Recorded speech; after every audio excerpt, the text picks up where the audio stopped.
Magic Tree House, Book Number 37, A Merlin Mission, Dragon of the Red Dawn, by Mary Pope Osborne.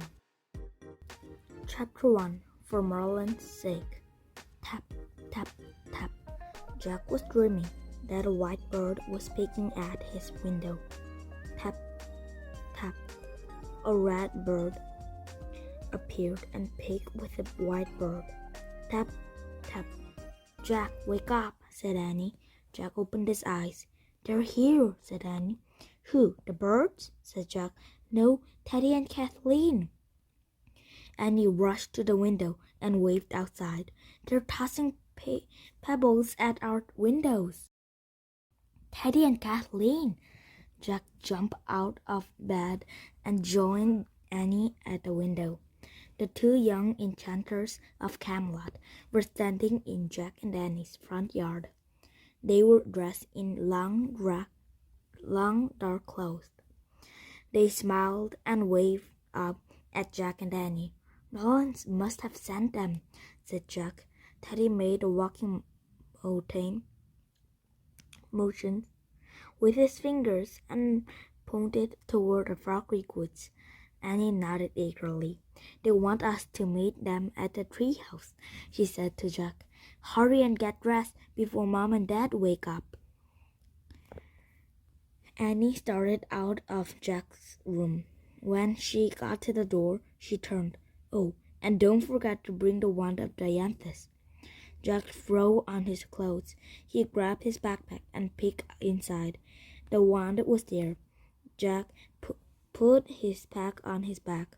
Then he slipped quietly downstairs out the window.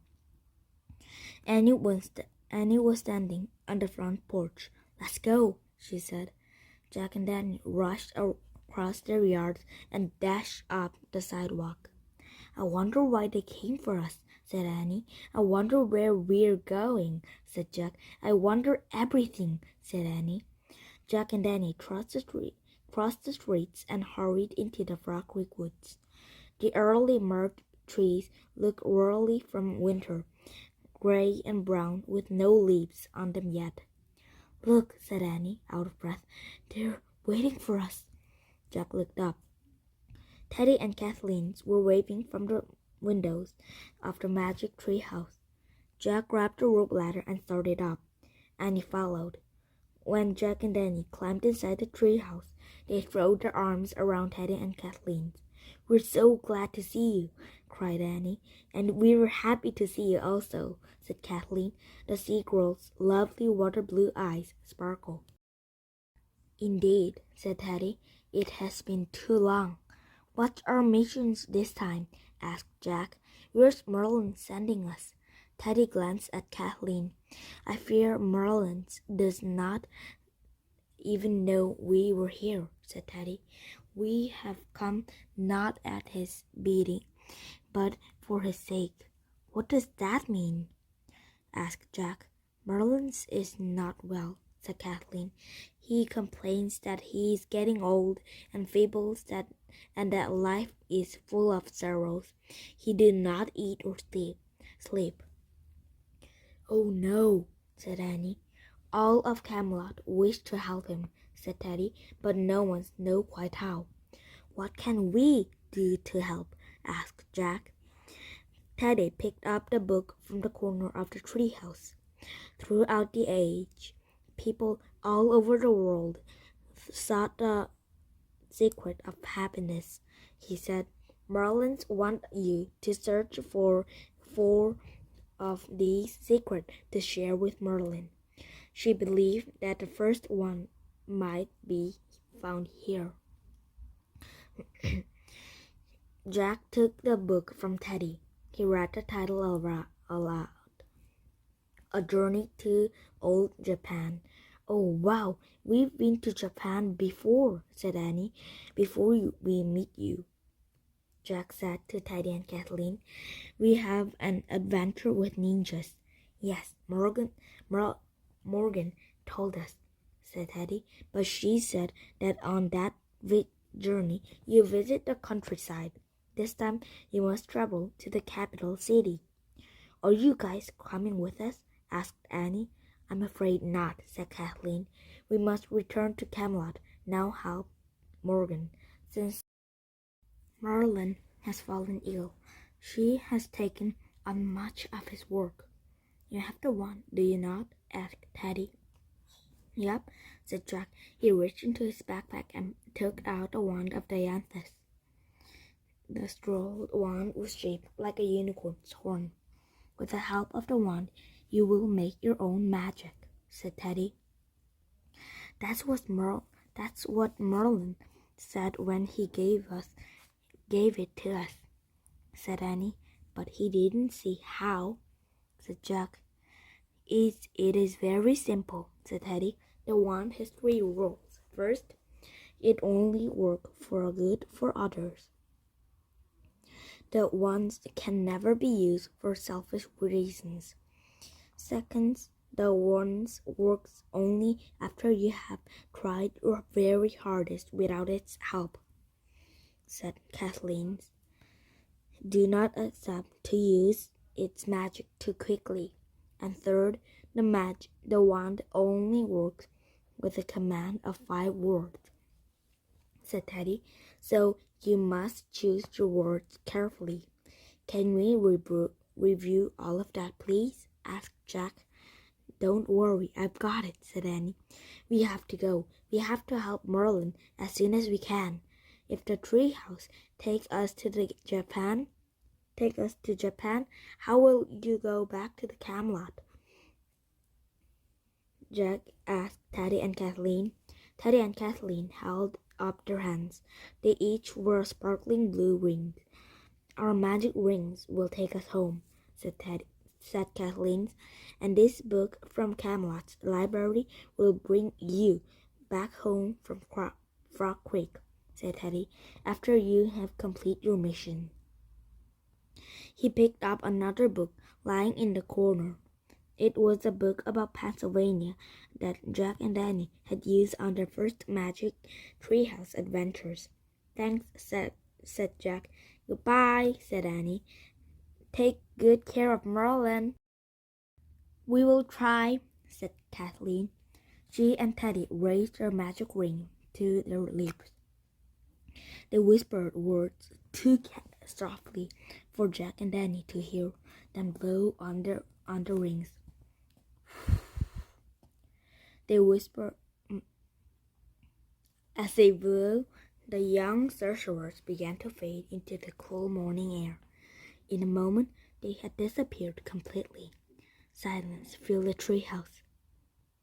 Annie turned to Jack. Ready? She said. Jack nodded. He pointed to the cover of the Japan book. I wish we could go there, he said. The treehouse started to spin. It spun faster and faster. Then everything was still. Absolutely still. Chapter 2. The Imperial Garden. Jack opened his eyes. Soft morning light shone across the floor of the treehouse. Pink flowers bloomed on the branch outside the window. Jack and Danny were wearing brown baggy pants and brown silk robes with blue sash. On their feet were steep white socks and straw sandals. Jack's backpack had turned into the burlap bag. Are we wearing bathrobes? Asked Jack. I think they're called kimonos, said Annie. Oh, right, said Jack. Where would land exactly? Jack and Annie looked out the window. Below the treehouse was a beautiful garden filled with cherry trees and long-leafed willows. A waterfall trembled into a sparkling green pool. Wow, said Annie. Jack opened the Japan book and found a painting that looked like a garden. He read aloud to Annie. In the 1600s, the Imperial Garden surrounded the Imperial Palace in the city of Japan. The city was called Edo. In the mid-1800s, its name was changed to Tokyo. Tokyo? said Annie. I always wanted to go to Tokyo. Me too, said Jack. He read on. In the late 1600s, in Japan, were years of peace and prosperity.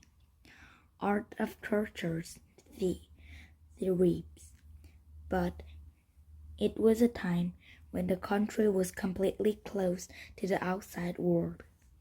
No one was allowed to come in. The citizens of Edo were frequently checked to make sure they had passports. What's the passports exactly? Said Annie.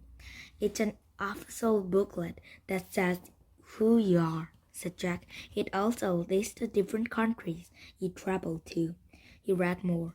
Anyone who did not have a passport was considered a spy and punished severely. Uh-oh, said Annie. We don't have passports.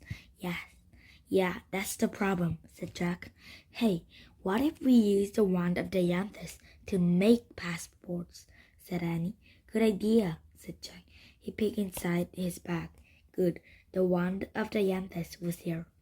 Wait, said Annie. We can't. Remember the rules. We can only use the magic wand for the good of others.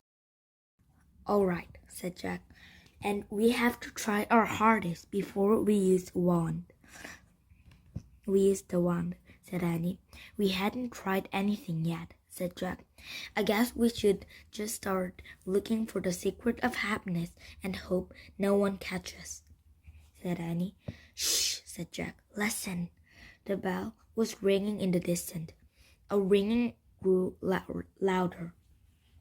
Then came the sound of horses. Jack and Annie crouched down.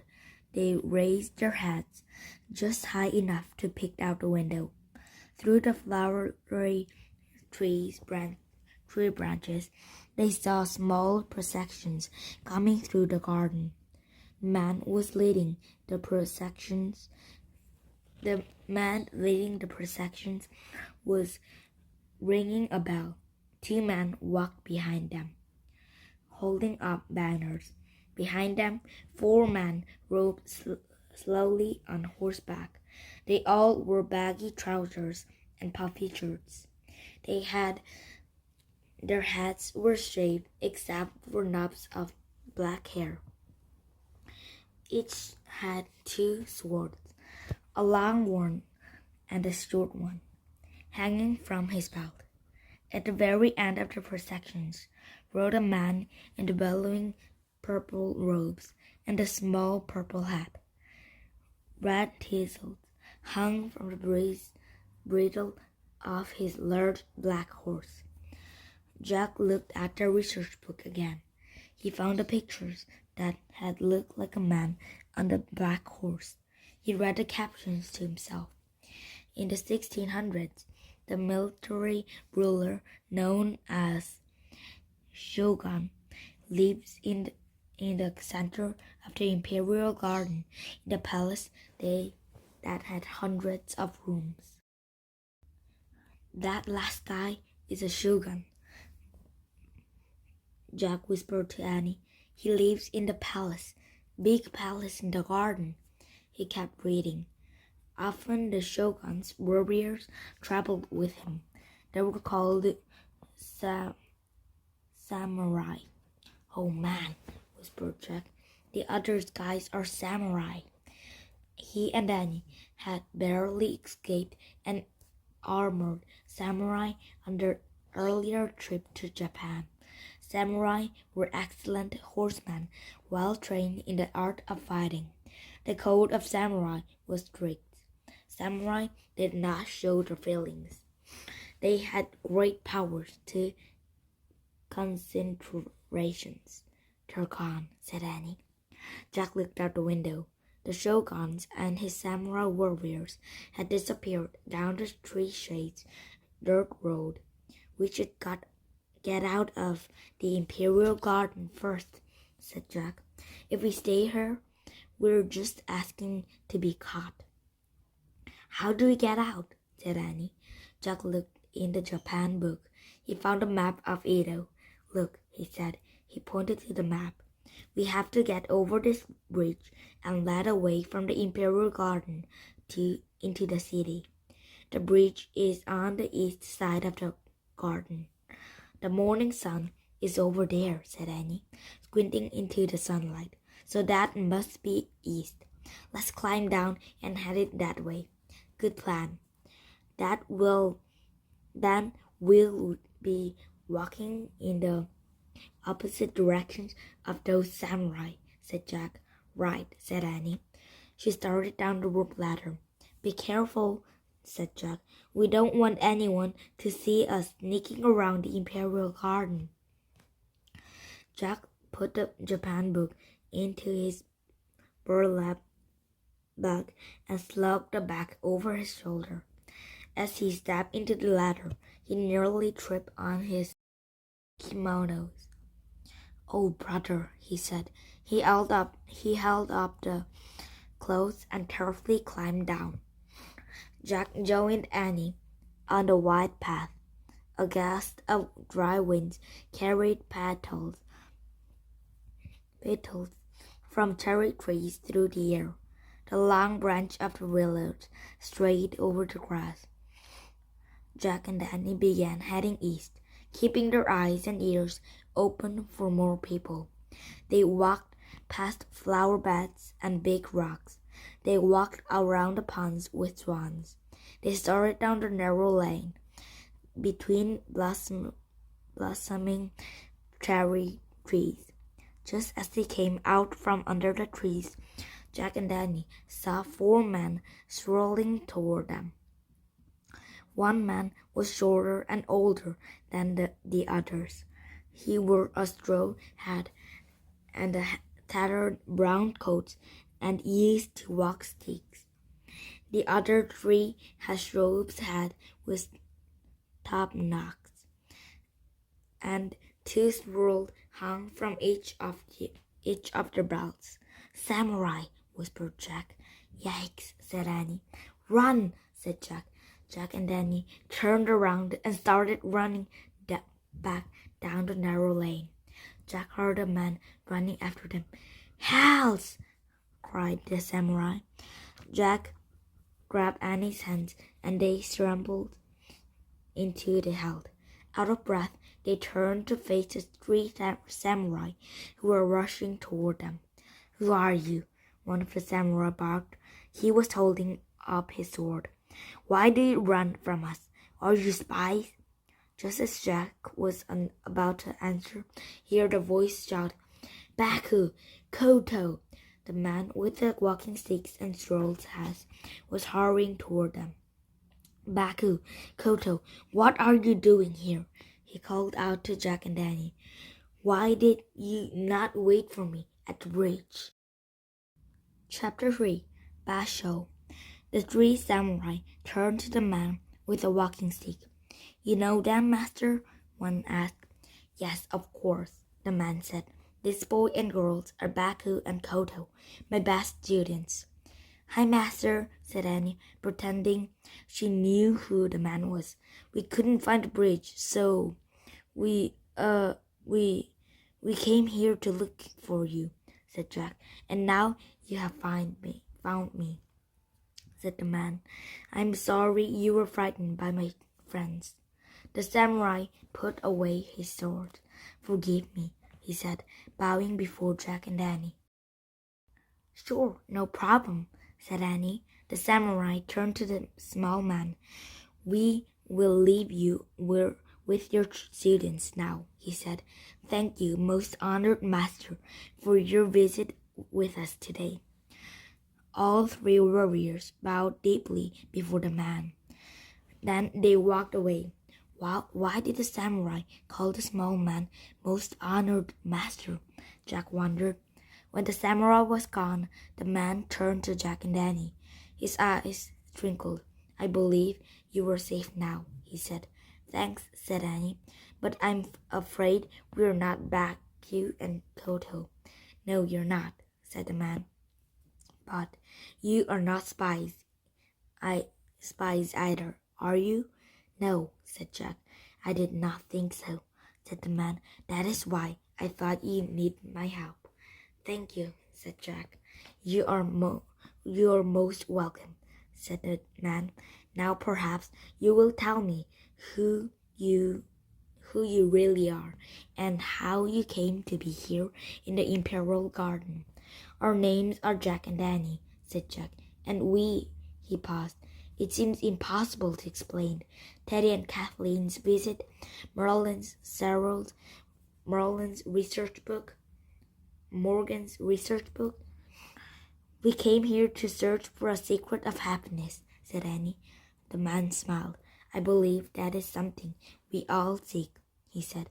"But you must be very careful, Jack and Annie. The Shoguns does not allow two foreigners into our country.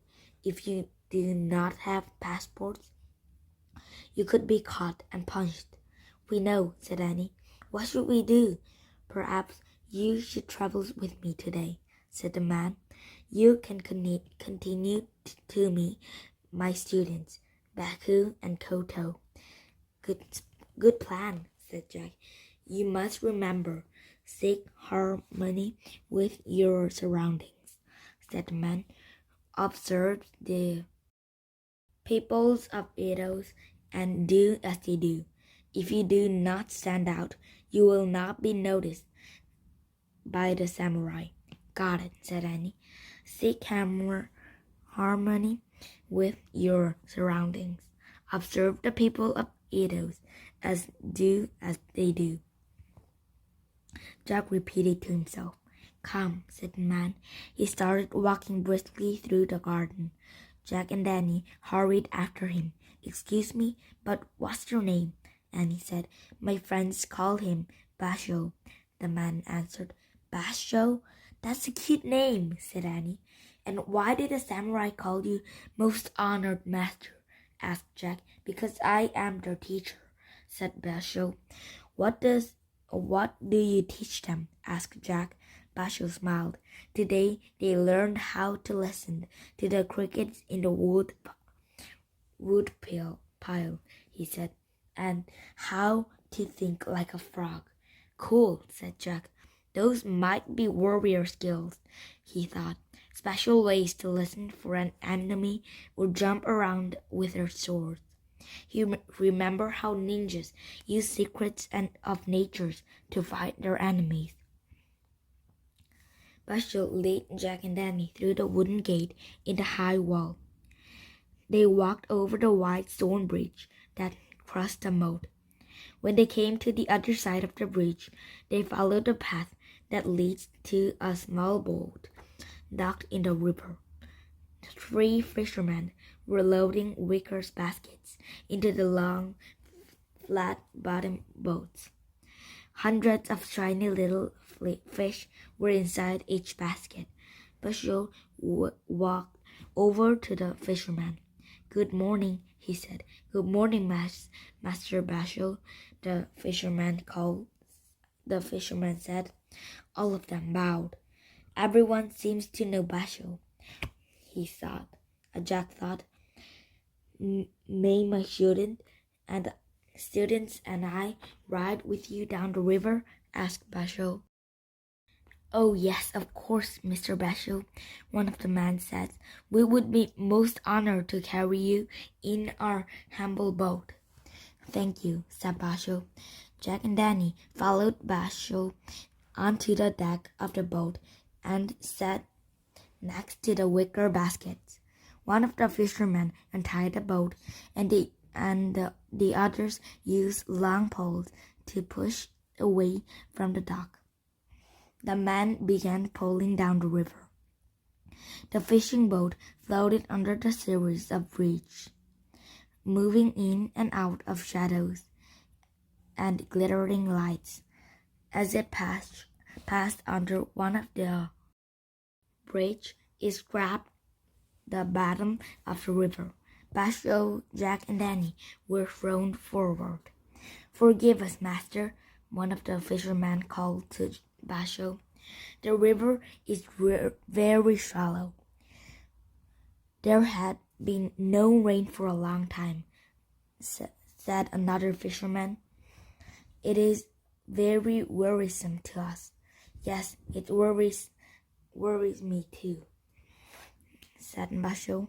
"What's everyone so worried about?" Annie asked Basho. "When the weather is very dry, the people of Edo worry about fire," said Basho. 25 years ago, during a dry spell, half our city was destroyed by the terrible fire. Thousands died. "Oh, that's awful," said Annie. "Yes, since then, everyone has worked hard to rebuild the capital," said Basho. Edo is now even more beautiful than before. In fact, along this riverbank are many new castles of the samurai. See, there's one hiding now."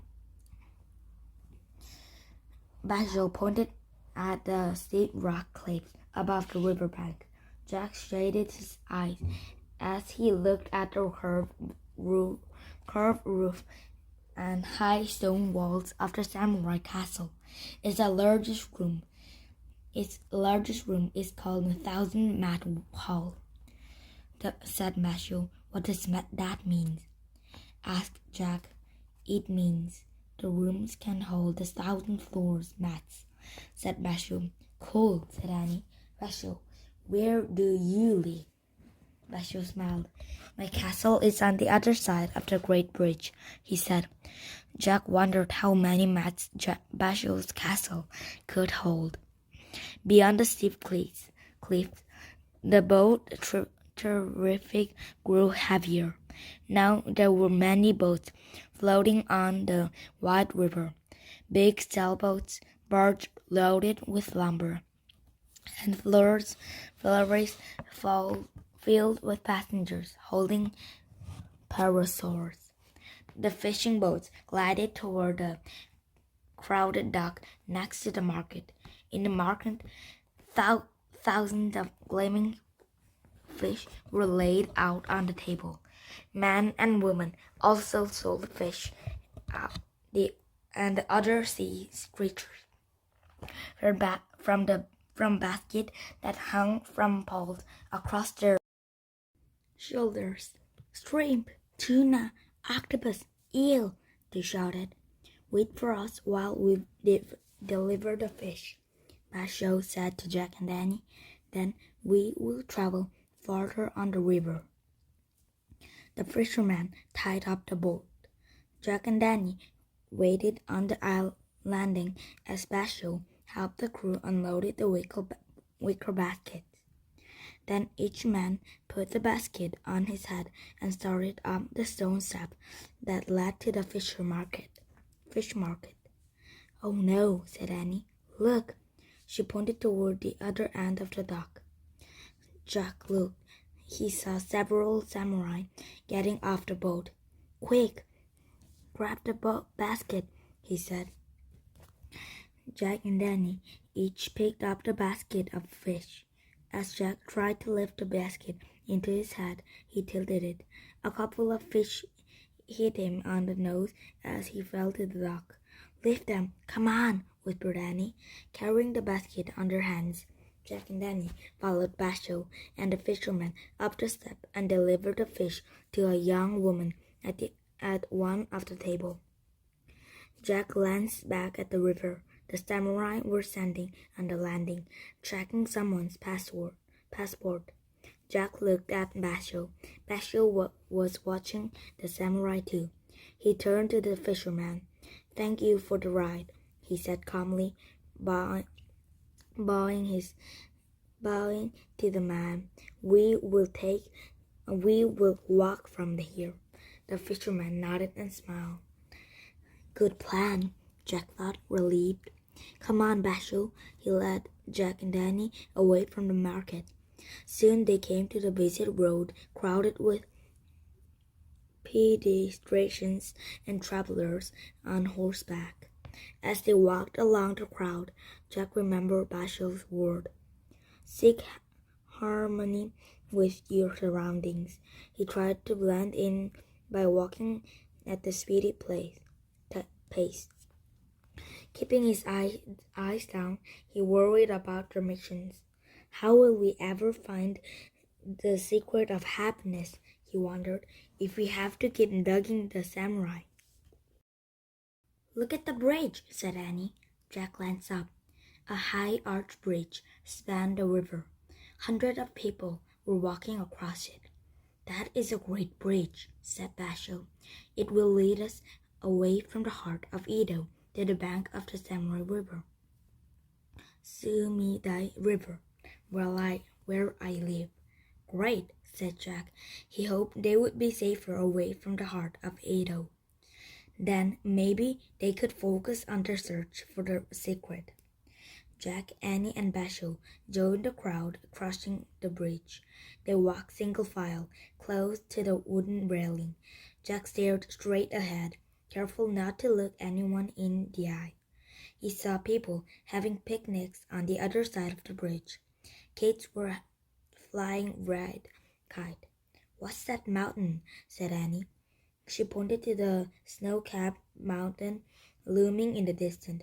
The white cone of the great gray mountain rose above fleecy rose-tinted clouds. That is a volcanic mountain called Mount Fuji, said Basho. Oh, I heard of Mount Fuji, said Jack. That's the highest mountain in Japan, right? Yes, and the most beautiful, said Basho. It is beautiful, said Annie. Jack looked around. Actually, he thought everything seemed beautiful at that moment. The green and yellow pearl of the ferry boat, passengers below, the pink cherry tree scrambling at the river's edge, the red kite and white seagulls gliding through the sky. I love Japan, Jack said softly. I do too, said Basho. We call our world a floating world, for it seems to float on beauty. It really does, murmured Jack. Walking across the great bridge, he felt as if he himself were floating through the floating world. Chapter 4. Susie and Selmo. Basho led Jack and Danny up the great bridge and down the crowded road. They passed a huge sack of lumber. Then they came to the row of stage built along the riverbank. On one stage, women were dancing. Their faces were painted white. They wore shimmering kimonos and waved fans. Musicians played on the second stage. They plucked three-string instruments and blew on bamboo flute. Their music was high-pitched and strange, but Jack liked it. On the other stage was a puppet show. Puppeteers wearing black clothes, moving the giant dragon puppet around the stage. A man stood up to the side and told the story to the audience. From the back of the crowd, it was hard to hear him. What's he saying? Said Annie. He is telling the legend of the cloud dragon, said Basho. The cloud dragon is one of the guardian animals on the four directions. She has the power of flight and commands and rain clouds. Cool, said Annie. Basho led them on past roads of cells, while craft people sold beads, clothes, kites, and paper lanterns. Some boys was holding up yo-yos full of sale. Jack was surprised to see yo-yo in old Japan. Beyond the craft stall was a row of inns and cafe. The smell of spices and grilled fish filled the air. Yum, said Annie. Jack was hungry too. Would you like to stop at the tea house? Basho asked them. Yes, Jack and Danny said together. Basho led them toward a small building with an open front. At the entrance, Basho slipped off his sandals. Jack and Danny did the same. They placed their sandals in the row of shoes that other people had left on the door. Inside the tea house, cooks stirred steaming pots over the wood's burning stove. People sat at long, low tables, eating with chopsticks and drinking from small cups. Several customers smiled shyly and bowed before Basho. Basho must be a really famous teacher of the samurai, thought Jack. It made Jack feel important to be with him. Basho led them to a table and sat cross-legged on the straw mat. Jack and Danny did the same. A waiter with a kerchief around his head hurried to the table. "Welcome to our humble tea house, Master Basho," he said. "Thank you," said Basho. "Everything is so polite in Japan," Jack thought. The waiters handed Jack, Annie, and Basho warm wet towels. "Thank you," said Jack and Danny. Jack watched Basho wipe his hands on the towel. He and Danny did the same.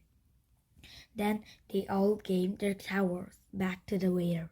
I would like a piece of sushi for me and my 2 students, please," said Basho.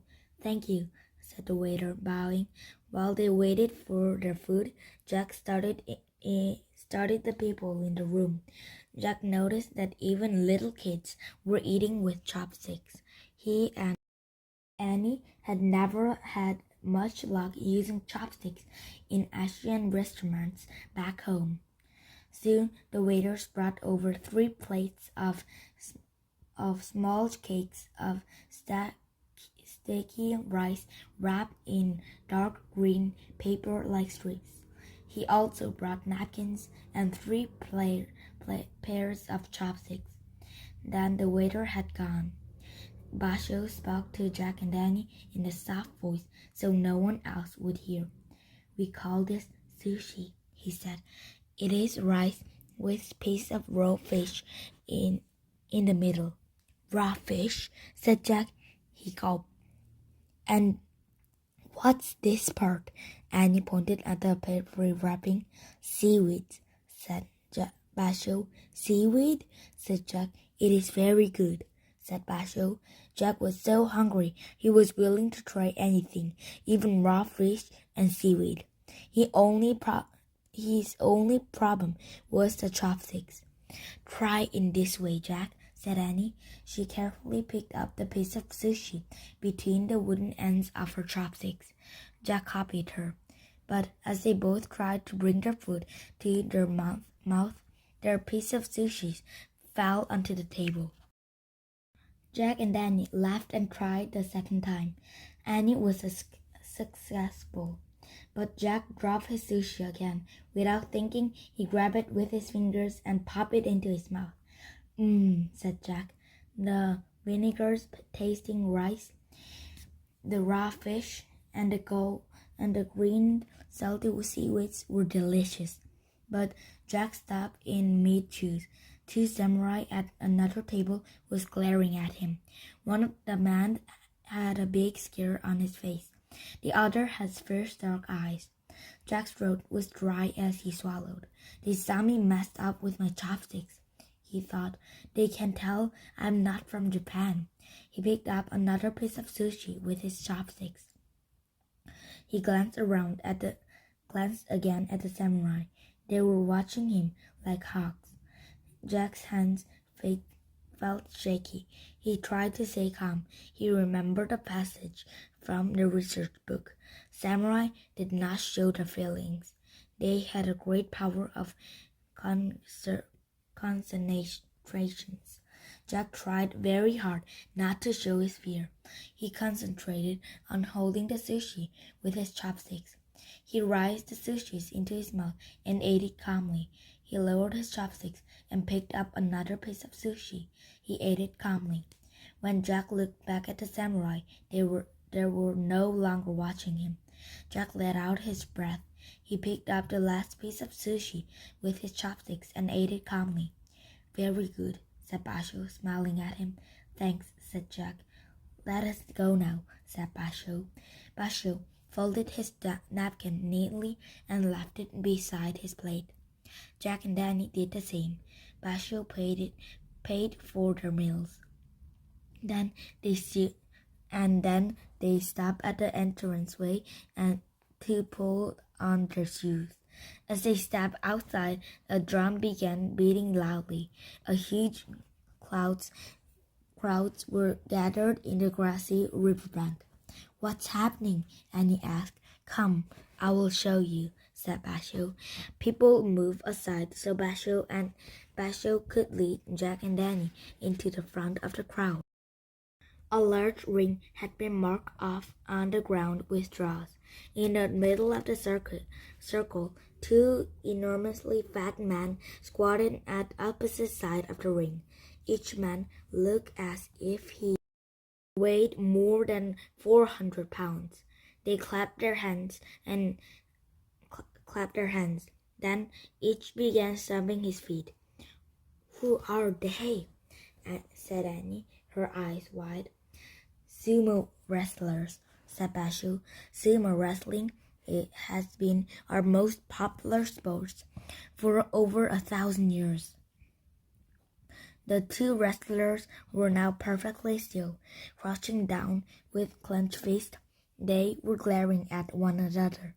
The whole crowd seems to hold its breath as the wrestlers stare into each other's eyes. Suddenly, one wrestler lunged forward and grabbed the other. Then the hugely fat men began pushing each other around. They are trying to force each other out of the ring, said Basho. Grunting and groaning, the two men moved backward and forward as spectators cheered wildly. Then one wrestler made a quick move and shoved his rival out of the circle. The crowd roared. Jack found himself cheering too. When the noise died down, Basho turned to Jack and Danny. The first match is over, he said. Shall we go now? Before Jack and Danny could answer him, two samurai stepped in front of them. One had a big scar on his face. The other had fierce dark eyes. Excuse me, the scare-faced man said. May we see your passports, please?